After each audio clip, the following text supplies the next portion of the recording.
మనం ఏమి ఈ శరీరాన్ని, ఈ ధరించిన వస్తువాహనాదుల్ని, సంసారము మొదలైన వాటిని, వీటిని అన్నిటినీ కూడా వదిలిపెట్టి పోనక్కర్లే. జ్ఞానం చేత మన స్థితి ఏమిటో తెలుసుకుంటే అదే చాలు, అదే నిత్యత్వం. అందుకనే జ్ఞానాదేవహి కైవల్యం అని అన్నారు. అగో ఆ జ్ఞానాన్ని మనకి ఇవ్వడం కోసం ఈ మహా గ్రంథాలన్నీ కూడా మనకు అందుబాటులోకి తీసుకొచ్చారు ఋషులు. సర్వఫలప్రదాతయును, సర్వశరణ్యుడు, సర్వశక్తుడున్, సర్వజగత్ప్రసిద్ధుడును, సర్వగతుండగు చక్రపాణి,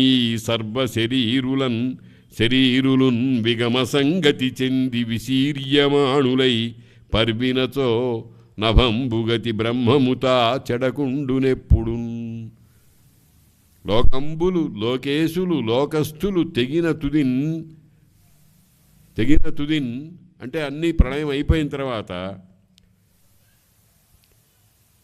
ఎవడుంటున్నాడు? లోకంబులు, లోకేశులు, లోకస్థులు తెగిన తుది అలోకంబగు పెంజీకటికి అవ్వల ఎవ్వండేకాకృతి అయి వెలుంగు అతని భజింతున్ అన్నాడు.